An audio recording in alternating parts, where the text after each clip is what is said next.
Are there many pathways to recovery? So, have you ever heard someone say, there are many pathways to recovery? That this helps people get unstuck out of the rut of their own way versus what may work better for others.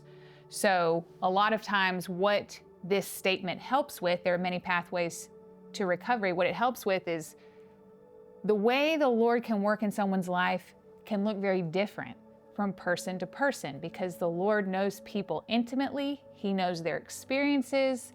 He knows what they've been through. He knows what they struggle with. He knows what their vulnerabilities are. He knows what will get their attention. He knows what will work with them, who can speak to them, what personality fits best with them, all kinds of things, because everybody's so complex and their story is complex. So in that sense, I get it. And for me personally, treatment never worked for me.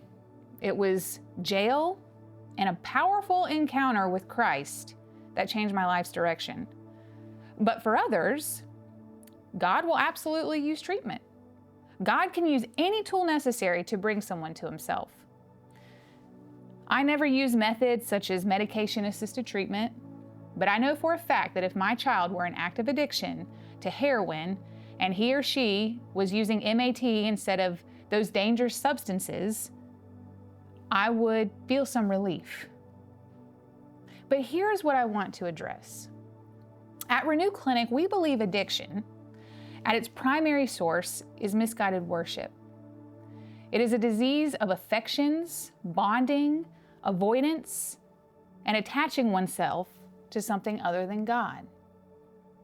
So because we believe that addiction is a spiritual disease with neurobiological effects, it affects the body, but primarily it's a spiritual disease, then we also believe that true recovery is spiritual liberation and a lifetime of walking out that liberation.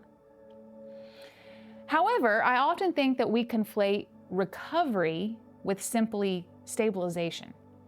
So stabilization could mean someone now has, let's say, a better life, a family, a stable job, new friends, a new sense of purpose in this life.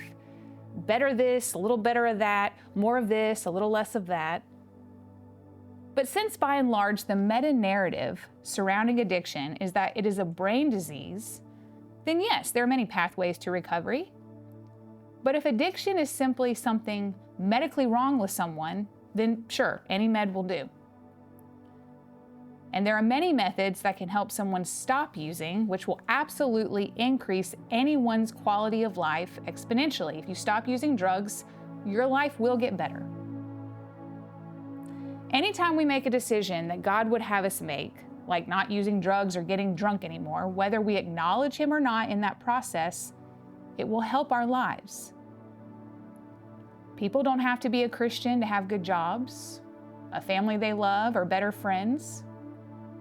However, those things are still from the hand of God, regardless if He is acknowledged or not.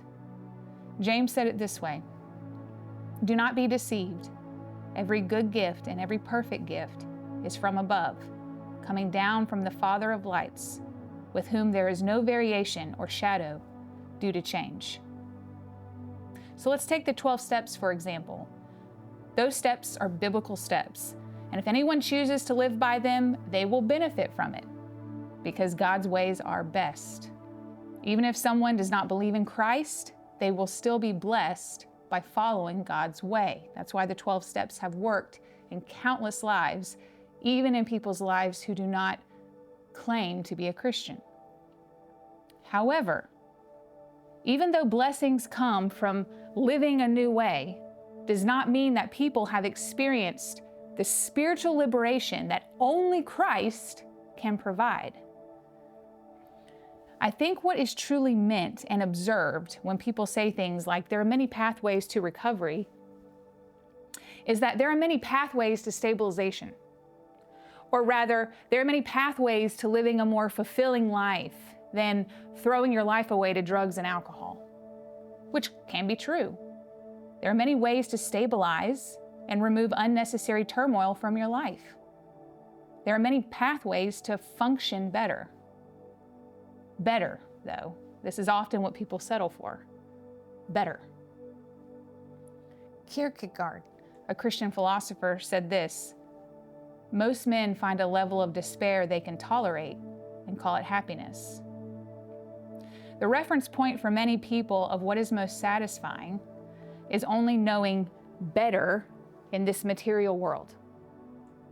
However, better in this life is not the satisfaction that can outlast death and into eternity.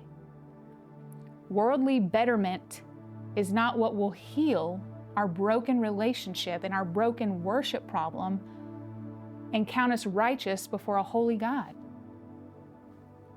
And since addiction is foundationally a spiritual disease, which even in the rooms of AA and NA, who do not identify as Christian, so to speak, still will acknowledge that it is a spiritual disease, there are not many pathways to spiritual liberation. Again, I've observed people in recovery who have benefited spiritually from not using substances and have enriched their lives. People can experience seasons of more peace, more well-being, more health, more success by making better decisions. But true spiritual liberation is when the barrier between man and maker is removed, which is only in Christ.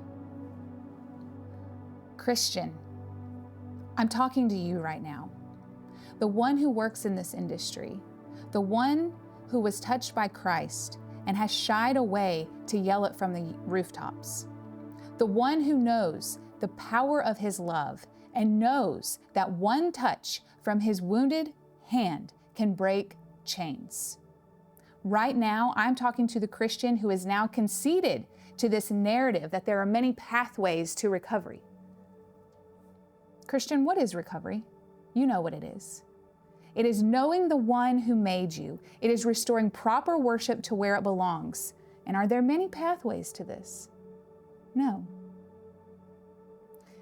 What we can say, according to our conscience, is that there are many pathways to stabilization. And when you obey biblical direction, you will benefit from it. For example, the 12 steps. We do not, however, need to adapt this posture of heart that throws Jesus in there with all the other lesser options for people to be satisfied on in this world. He's not an option. He shares the stage with no other, and we do not need to be ashamed of the gospel, for it has the power to save, to deliver, to set free. And why do you think that Christ-centered treatment has better success rates than secular treatment? We know the answer. Don't be ashamed to say it. Jesus is the way.